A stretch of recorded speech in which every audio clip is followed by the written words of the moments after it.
All right, here we are.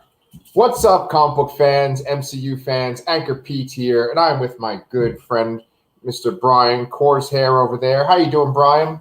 Doing good, Pete. Dude, our show is blowing up. Do you know how many views our last Loki review got? I don't actually. 8 views. Oh, shit. That's pretty good, right? I mean, I don't know what's going on there exactly. I think I might have messed up something with YouTube, but I mean, I think it's pretty impressive considering that, like, I think I gave it at least 5 views myself. So I would probably 2 of those other ones. Wow. Okay. So we entertained one person on there. That's cool. Yeah. All right.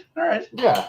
But anyway, I don't care if, we get 2 views because as long as I get to talk to my friend over here about an MCU show. Boom. And I get to wear a Transformers shirt too. Yes, I was going to say that looks like an awesome shirt. Yes, I think I've showed it to you before. It's the one with like Unicron and Galvatron. This is new for me. That's awesome though. All the Seekers and shit. Yeah. And what you got a Transformers shirt too, right? No, this is an X-Men Star Wars shirt. Oh yeah, that's cool. Is that like, I guess Magneto is like Darth Vader? Yeah. Oh, I yes. moved the wrong way, but yeah. Get the Blackbird over here. Yeah. Point. Dude, look at this. All we have to do is just show our chests. Yeah, and maybe that'll get us some views. Yeah, because we already got 4 people watching right now. Oh, shit.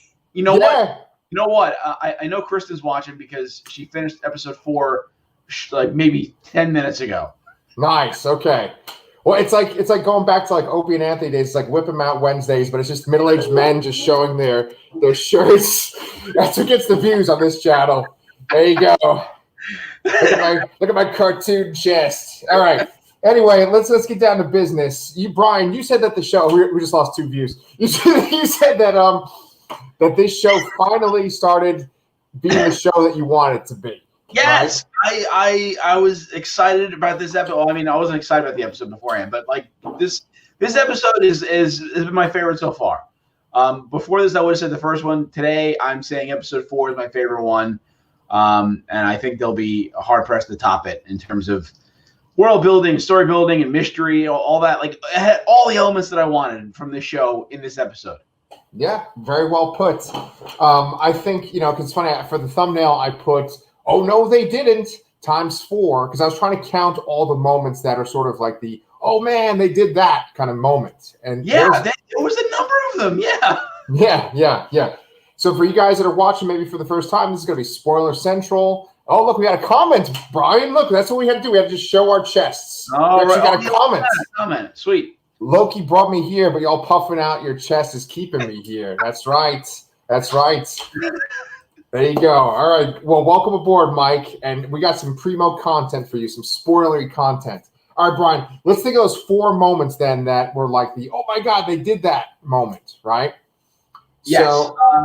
So, the first one I would say would probably the cameo of Lady Sif. Oh, no? I wouldn't count that one. Okay, I thought it was cool because like they kind of forgot about her after the first Thor movie. Right. She hasn't been anywhere except Agents of S.H.I.E.L.D., which is not in canon anymore. Right. So I was happy to see that little thing there. What did you have as the first one then? I would say the first one is when they like prune Owen Wilson, Mobius. Oh yeah, of course, yes. That was the wow moment for me. I was legitimately shocked, and I think as the episode goes on, I think we have a different idea of what pruning means than when we went in. So hopefully, it's not the last we see of Owen Wilson because I've grown fond of him on the show. Yeah. Well, I figured we could list the 4 moments, and then we could kind of talk about how we felt with each one, because I want to talk about that moment in particular quite a bit. The next moment I would say is when Sylvie, right? She like threw that blade and just decapitated one of the timekeepers. Yes, absolutely. I was like, whoa, okay, I didn't know they were going to do that. Then 3 would be when they pruned Loki. Yep. And then 4 would be the mid-credit scene when they showed all these other Lokis. Yes, absolutely. Yeah, total agreement there. Although I guess I had a little misstep there with Sif, but okay. Yeah. Well, so why don't we talk about that Sif scene for a second, and then we can talk about the other 4 too. I don't know. Is there much to say about it other than it was a gratuitous cameo? I mean, well, that's why I wanted to talk about it, because I felt like I just was like super bored just immediately once they showed it. I was like, okay, that's cool. I like Lady Sif, but then that's pretty much all that did for me. No, I liked I like that device and with Loki's character building here. So like in the beginning, he sees it happen, and he's like, oh great, this is some kind of new fresh hell. But I liked it towards the end of it, he was trying to talk and reason with Sif and showing his own growth and realizing that he is alone or he doesn't want to be alone. I really enjoyed that, and I think on the surface it looked like a gratuitous cameo, but it served a purpose, and I enjoyed the purpose. Okay. All right, I will give it that. Yeah, because obviously you see that interaction multiple times. He acts one way at first, and then he's like trying to save his own skin at first. Then he sort of feels defeated, and he kind of admits things about himself. So yeah, I'll give it that. That's a good point. So then, like I like the character of Lady Sif from the comics too. So I was just happy to see her in the MCU. They never kind of revealed if she died in Ragnarok or anything like that, right? No, they okay, maybe it wasn't like in a story or something like that, but I remember someone saying somewhere that she did survive the snap somehow. Okay, yeah, that might have even been like in Endgame when they showed like all the people that have been snapped and stuff. Who knows? Maybe. No, I almost want to say it was like an interview with the director or something like that, or a writer or something. Okay, cool. So yeah, so we get past that scene, and then we get to Loki talking to Mobius, and he essentially like kind of infects Mobius. Everyone gets infected with the truth in this episode. And besides Mobius, we also have B15, and I have never said her name, the actress's name, when we've been doing these shows. Her name is Wunmi Mosaku. And I have mentioned that she was in this movie, His House. I have mentioned that she was on Lovecraft Country. And so I think that in this episode, she got to kind of show a little bit more depth of character. What do you think? Absolutely, yeah. I was also, I mean, I would almost throw her turn to Team Loki as a wow moment too, That's a good point. It was excellent. I mean, she's very interesting character. I really like the portrayal from the actress. I cannot pronounce the name. I'm not going to try. I didn't write it down. I probably butchered it. Yeah. I like that they didn't like show what she saw as her memory. I like that. Go ahead. I was actually felt the opposite. I would have liked to have seen it. Okay. Just to see the. I mean, I know it's just it would just be an expense on the show and added to the runtime. But I did feel a little cheapened out by them just standing there in the rain and then just implying that it happened. Okay. Fair enough. Like, she's got some acting chops. Like, if you see her in, His House, she plays a refugee straight from Africa. And I would have never guessed. I don't even know what country she's actually from, because I've seen her play like British people. I've seen her be like an African refugee. I've seen her be like a woman in the 50s in like Atlanta. So I don't know like what her actual accent is or anything like that, but she's got a range, and she's real impressive. I will say too that as much as I was disappointed by the lack of showing the memory, the line she says right before they cut, which was I believe it was "What now?" or "What do we do now?" Like, there was some real raw emotion in that. Yep. I really like that.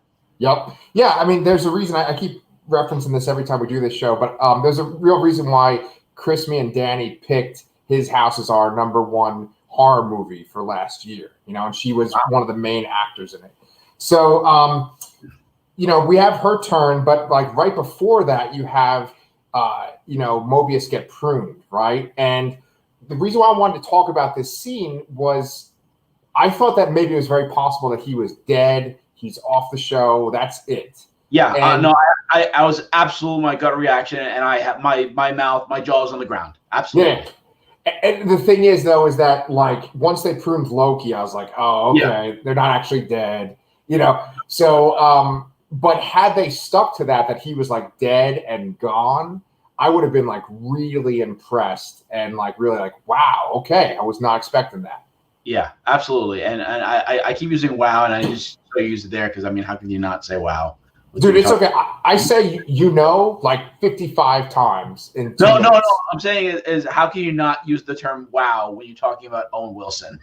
Okay, gotcha. Saying wow. Right, that's true. Yeah. Wow. It'd be funny if he said that while he was getting pruned. Wow. Well, they confirmed that he was not going to say it, but I would have like died on the floor laughing at that. Yeah, right. You would have been like sad, but then you would have been also laughing. Yes. That's why it's so great. Yeah. So we can talk about like what potentially happens with pruning in a couple of minutes, but basically he gets pruned, and you see Loki's reaction, and Loki's really upset. This is probably the strongest connection Loki's had to another character besides his mother and Thor, right? Absolutely. In the MCU. And then I guess himself, right? Because yes. And then we didn't even talk about the beginning scene with Sylvie when she first gets picked up by the TVA.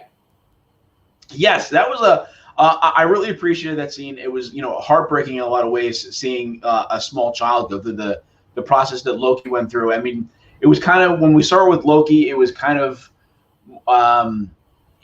questionable, but seeing a child go through it puts it in a whole other light. Like it really puts a focus on the TVA. Like, oh no, the TVA isn't gray. It's a little darker than we first thought.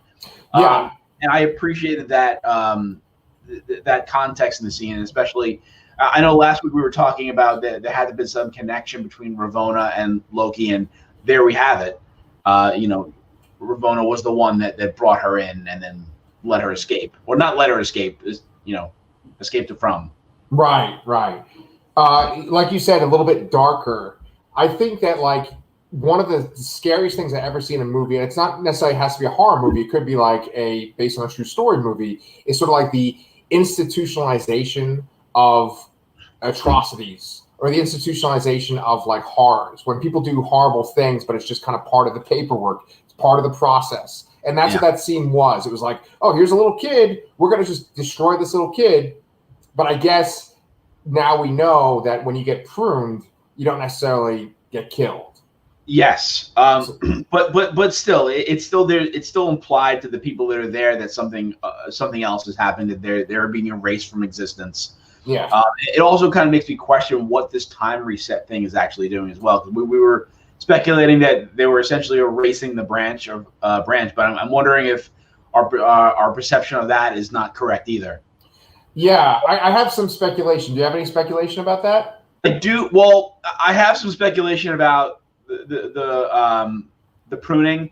I guess not so much about the resets, but I'm curious to hear what you have to say. And also, we have to kind of mention too the event that caused that branch, so the TVA could find them on that planet. Yes. Okay. Yeah. Let's do that, and then we can talk about the other two oh shit moments. Then we'll go to speculation. Yeah. So essentially, the two of them kind of falling in love with each other is what makes that spike. What makes that branch, right? Yeah. And so the idea of like Loki falling in love with another Loki or another person could potentially cause chaos, right? Yeah. So I'm wondering if it was more specifically, because I feel like you saw the spike, particularly when Sylvie grabs onto Loki's arm. So I'm wondering if they're trying to say that she's more important in this sense than he is, which I think the show has been trying to say in the whole time. Yeah, I can see that. And I find that to be interesting. And I had another thought, and it's gone. Well, okay. So, maybe it'll come back while I'm saying this. She said this one line, which was real interesting, and it's ironic because I didn't write it down. I wrote in a lot of notes, but I didn't write that line down. But she was basically talking about chaos, and how she said that like the nature of the universe is chaos, and like what the TVA is doing is against that. And so I think that that's going to be like a big moral, or that's going to be a big theme of the show, is that like you can't control this stuff. You can't prune reality, right? Reality's not like a bonsai tree where you like prune it to make it be a certain shape. It is like an ugly kind of messed up thing. And I think that what they're going to do on this show is going to set up that multiverse of madness that, the Doctor Strange movie. It definitely seems like it's leading to that. What I was going to say before was, they've talked about this whole sacred timeline this whole time here, but I mean, they are implying that these are two different versions of Loki, and it seems like the Sylvie. I mean, Sylvie got to a certain point in her life, but before being considered a variant. I mean, is the variant that she's just a girl? I know.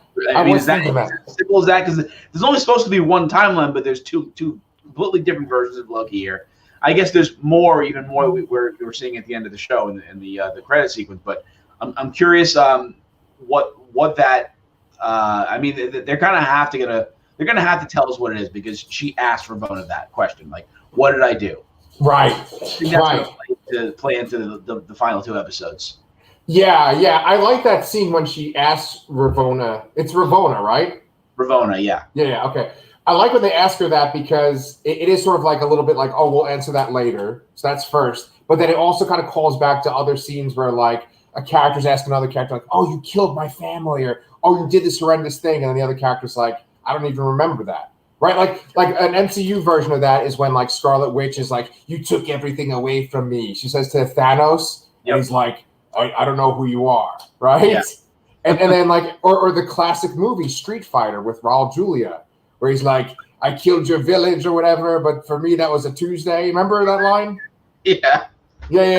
So it's like that kind of scene. It makes Ravonna seem so much more of like a badass. I mean, she was definitely much more of a villainous character in this episode.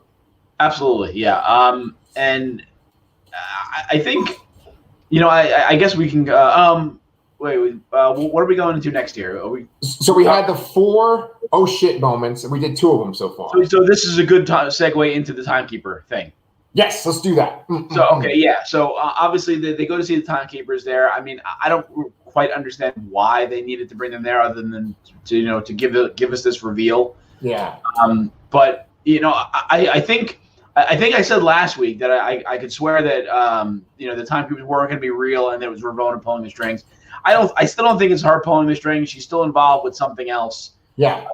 But it's they were robots.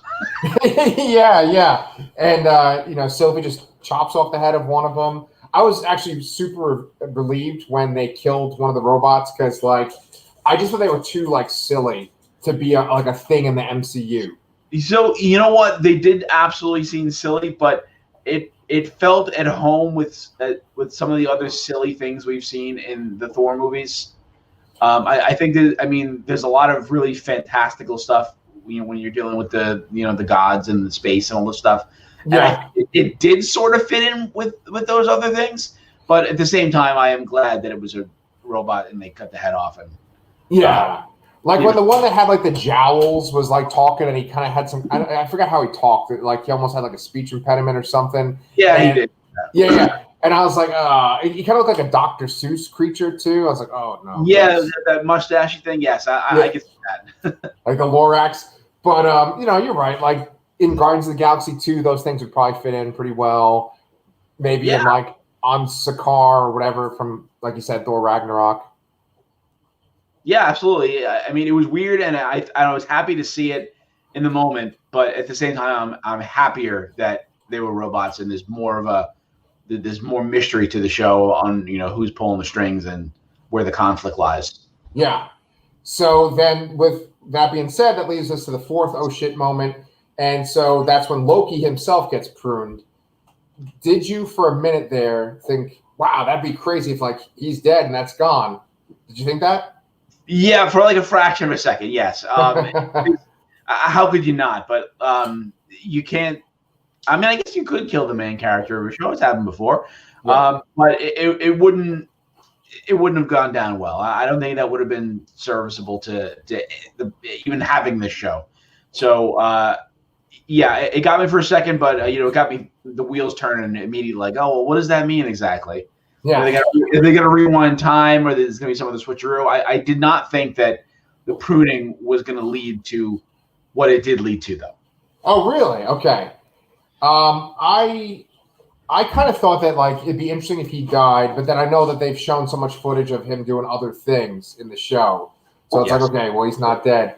And then also like his arc that's on this show, I don't think would have been completed too. Yeah, you know? absolutely. So it's not like he like saved Sylvie and then they pruned him. It was just like he was sort of caught off guard and he got pruned, you know? Yeah.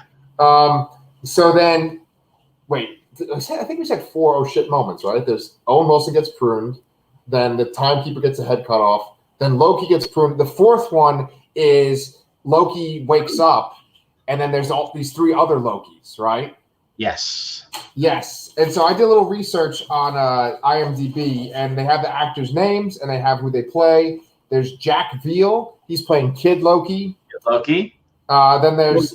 Which goes along very nicely with our every series produces a new member of the Young Avengers. Oh, yes, right. Yeah, that's exactly what I thought when I saw him. Then there's, oh, man, I'm going to butcher this name. Diobaya Opare, which is, he's playing Boastful Loki, which I don't really remember Boastful Loki from the comics, but we'll see. And did you think that he was holding some form of a hammer? Like Mjolnir? Yeah, it kind of looked like he was holding something there. He definitely was holding like Mjolnir, but I mean, he was holding something. Yeah. Maybe it's like some kind of, like he takes Thor's place or something, you know? That's, I don't know.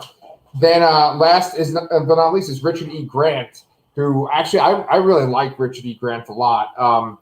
Do you know him from like other movies and stuff? Or I feel like I recognize the name, but I can't recall anything off the top of my head.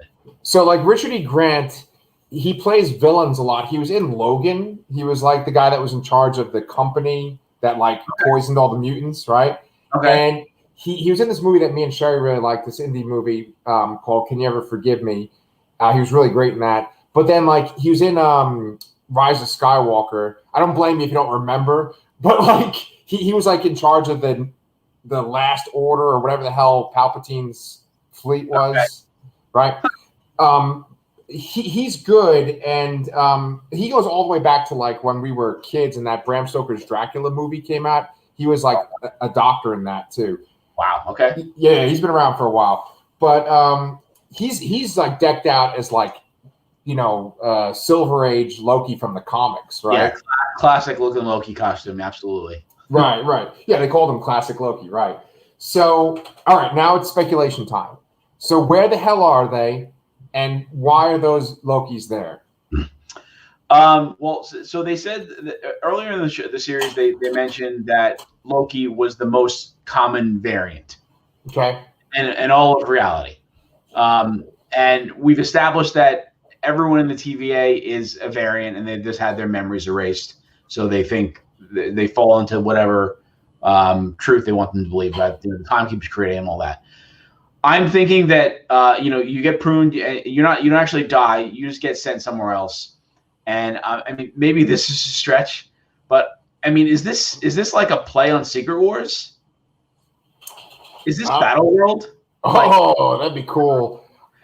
Is the Beyonder the villain? Oh, no, it's Mephisto, man. Let's get it straight. Okay? Oh, yeah, of course. Right. No, I mean, I don't know, because honestly, I don't know where they're gonna go with this at this point. I got the vibe that it's like they're being brought somewhere else, and I don't know why I'm thinking this. It's totally grasping at straws. I mean, it would make the most sense if it was Kang, although it doesn't really work with Kang's general, MO. Right. But it would make sense if it was Kang because of Ravonna. But in thinking of anything else that could be big or could be there, I mean, I don't know. I can't think of anything else. Okay, so it's time for anybody that was watching the show that was interested. Let's totally just bore them and get them away now, because now it's time to deep dive into comics and speculate. First off, this week is kind of funny because I actually saw multiple YouTube videos this week of people talking about how lame Kang is, like the comic book character. Oh, I love Kang. You love Kang? I love Kang. Okay, why do you love Kang? I love Kang because I like the idea of time travel. He's had some. I mean, ultimately, I'm more interested in Kang because of the Young Avengers story. Okay, that's what made me get interested in Kang. I've read some other things with him, prior to that, but I like the idea of. I'm a sucker for time travel, and he's a time travel related villain, and I like that. Okay. I didn't really know a lot about him, and I probably even mentioned this on our show before, but that Uncanny X-Force story arc with him and like Apocalypse's like children, that really made me like him a lot. It was really interesting. And of course, the Young Avengers, like you said, too. I try to think of like what he would do in the MCU and like what would be his purpose. And the way I kind of see it is two things, right? The TVA is either something that serves him, or the TVA is something that is trying to like prevent someone like him or him from coming into power. That's kind of the way I see it. He's either the one that's pulling the strings, or he's the one that they're trying to like not allow to become powerful. Right? I don't feel like Kang would be the one to say there's only one timeline and try to enforce that. Like that doesn't make sense to me. Okay. What if the timeline is it's the one timeline where he is victorious? Ooh. Okay. All right. See, I knew that you didn't think of that for some reason, and I was like, I'm going to toss it at him. You know? Yep. Reel me in. Yeah, because it's like, what if like they have to get these factors out of there because those factors prevent him from being victorious? Okay. Yeah. That I really like that idea. Yeah. I think that fits perfectly well in a continuity aspect and in an interesting concept. But I don't feel like we're gonna get Jonathan Majors in this show. I don't think they're gonna. We don't get him. We don't get him, but we maybe get reference to him or something. Because here's the thing. Here's the last thing I want to say. Doctor Strange, right? He's doing his thing in Infinity War where he's like seeing all the possibilities of how you can defeat Thanos, and there's one, right? Yep. What if Kang's thing is he just gets rid of the? Oh my God! Oh, now you really got me. Yeah, take that, Marvel. Come on. This man. I'm on to you. So that's kind of my thing. What did you think besides that? Like, what were you thinking? Like, what is his connection to any of this, in your opinion? Kang? Yeah. I mean, I can't come up with anything better than what you just said. I have no idea. I know there's it's time related. He has a relationship with Ravonna. That's where she was introduced. It would make sense to have him there. He's a sizable villain name that they haven't used. We know is coming. It would fit, but I just can't see that actor being part of the show as like a last minute addition. Right. Much like how we thought, like, you know, with Falcon and Winter Soldier, like, oh, that they're not going to just throw out some random new person to be the power broker. You know, it had to be someone that we already saw. Like, they're not going to introduce. I mean, I guess they did introduce new characters in this episode, but you can't introduce the villain, you know, like with 2 episodes left of a limited series, I guess. Right. Because there was only 2 left, right? Yes, only 6 episodes. Yeah. Okay. Well, let's speculate about this. Behind those 3 Lokis is like a destroyed-looking modern city. Like it looks like New York or something destroyed. So where could that possibly be? That's why I was thinking Battle World. I mean, I just saw ruins. I saw maybe they're having these people, all these variants, fight for some entertainment purpose or something like that. It's just like a whole Secret War throwback. Because they won't actually be able to do like actual Secret Wars because that would be like another Endgame scale thing. You know, we were talking the other day about how much we're loving Invincible. More on it, and I was mentioning like how much easier it is to do these grand scale things in a cartoon because you just need someone to draw it and you need the voice actors to record a voice line rather than you need people to be at a certain place at a certain time, gathering all these like high profile actors, booking their time, having them be in physical condition to do it. All this, all the insane work that goes into productions like Infinity War and Endgame. But a cartoon is so much easier to do. Right. And it's fantastic. So, they pulled it off there, but like, could they pull off a Secret War on the scale of what the original comic was? No, they're not going to do man. No way. So what they do is they make slight variations on it. They take what did I say? They take a few central characters, and then they surround them with somewhat of deep cut, like lesser characters, and elevate them. Right. And then that's how they make a show that people are interested in. Where in a comic book, you could just have anybody there. It's just drawing them in. That's right. And I just everything I saw was just like a visual cue. There's no really thing behind it.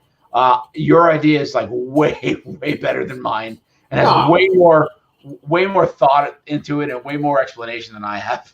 Well, okay, so no, it's all good.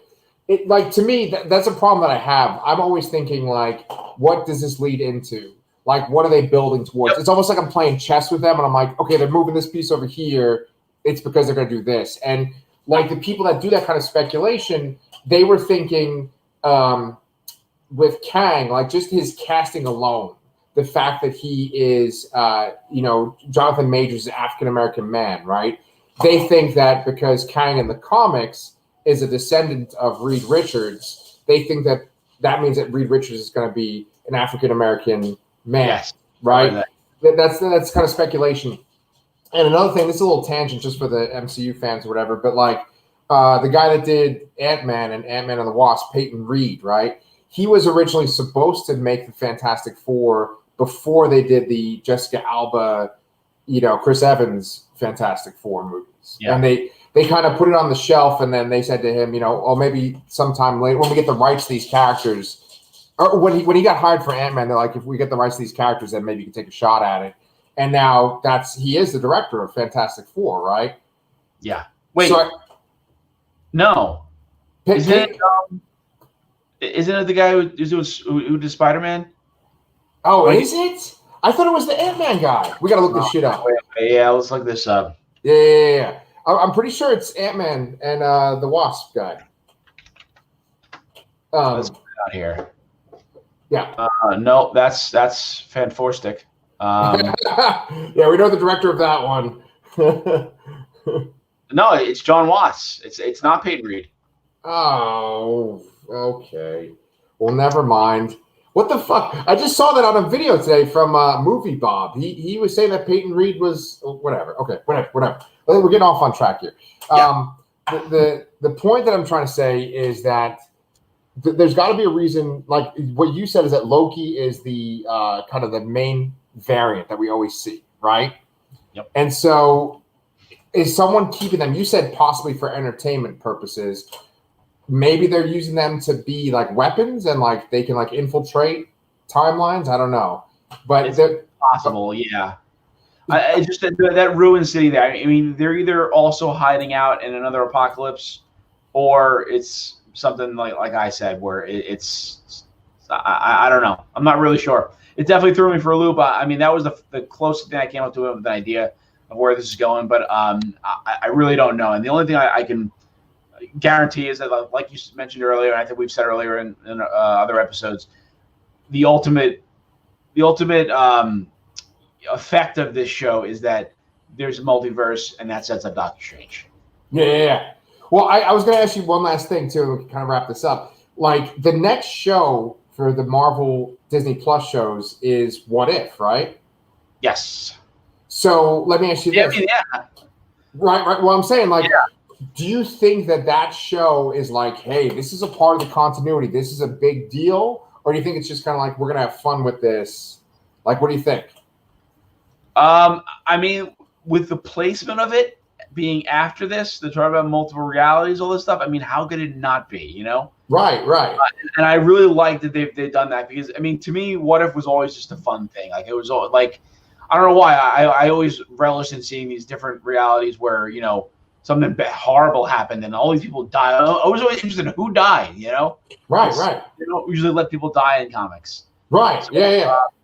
So it was always a morbid curiosity for me in there, or how things got changed. But yeah, I think that it's purposely after the show, and I think it will be a kind of canon thing, if you can call it that. Yeah. So it might be that like the mid-credit scene in the last episode is not Kang, because like you said, he's not going to be in the show. Maybe it'll be like a live action version of the Watcher, right? Interesting. Yeah, I could see that. Or I mean, yeah, because they're not going to show you. That would be weird though, because it is an animated series, and it would be weird for them to show a live action version to promote an animated version of a different show of this, the same character. I think that'd be a little odd. Okay, I get you. They could. But I still think it could play into it because it's, they haven't really talked about multiverses before, and how could it not be related? It's after this show where they're talking about one reality, and now that's all going to hell. So yeah, I don't know, man. There's just 2 episodes left. There's a lot of ground to cover. I think a lot of things to be answered still, but I think that this episode, like you said, is maybe the best of the series so far. Yeah, absolutely. Cool, man. I'm going to throw in one little tidbit for you. It's a comic book thing before we wrap it up. But did you hear who Magneto killed in the comics this week?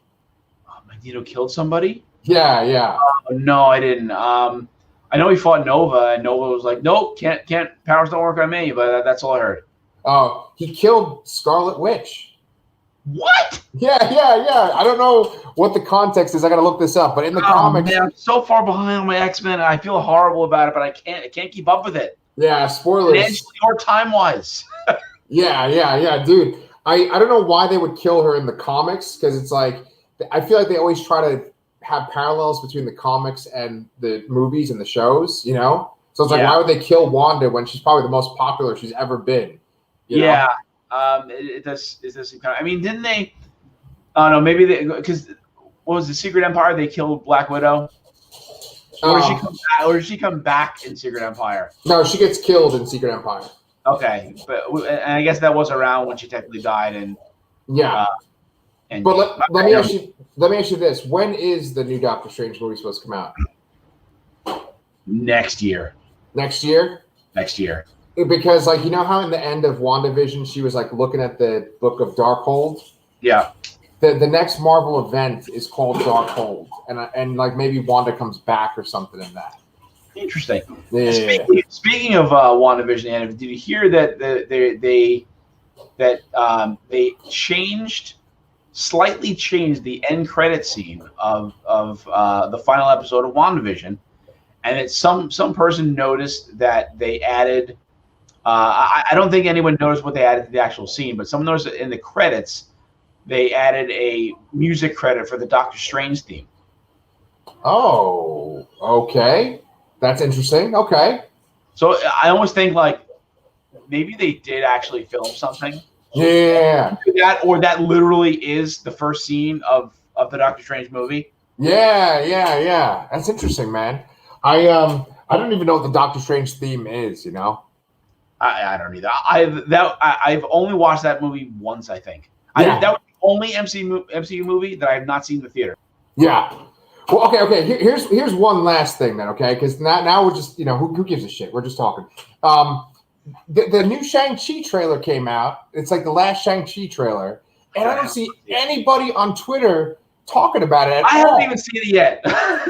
I don't know what's going on. I think it's got less views than our last Loki review. Oh shit! I mean, this is the first Marvel bomb. Yeah. Well, dude, because look, check it out. In the last shot of the Shang-Chi trailer, they're having a cage fight, and it's the Abomination, right? Tim Roth versus Wong.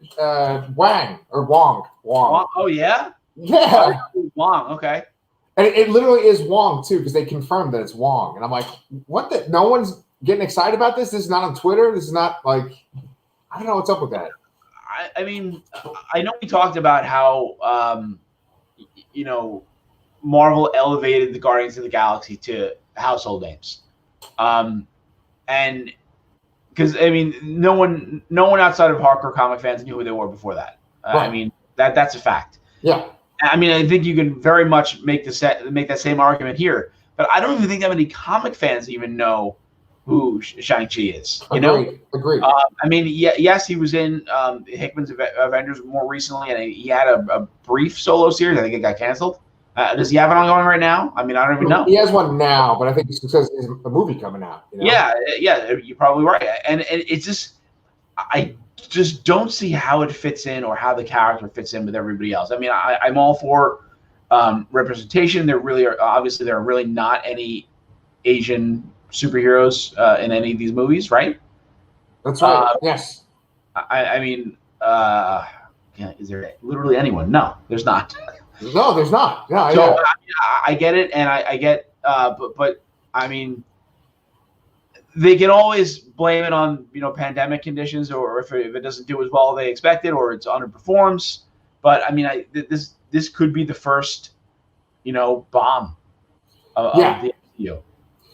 Yeah, it's very possible. I know that like in general, there's this sort of feeling of like, oh no, people aren't going to be interested in Phase 4. I think ultimately it comes down to the quality of the movie, right? And I got excited by the trailer. If you haven't seen it, I definitely recommend checking it out. I will watch it right after this. I will say this. I thought that this trailer that I just watched was a lot more exciting than the first trailer for Shang-Chi. Okay, so that's good. Well, I mean, just the fact that you have Abomination fighting Wong is more exciting than the first trailer. Yeah. I just think having Abomination, like from the friggin' Hulk movie, which is like, what, the second MCU movie or the third? What was that, 2008, 2009? Yeah. Like 13 years ago? Yeah, it's crazy, right? Yeah, absolutely. Yeah. Cool. Well, you know what, Brian? We actually had people watching this time. I could see in the counter over here. So, yeah. But it's always a pleasure talking to you, man. We got 2 more episodes of Loki coming up, and then I'm sure there's other MCU shit we could talk about and other projects. But it's always been a pleasure, and we'll see you guys next week.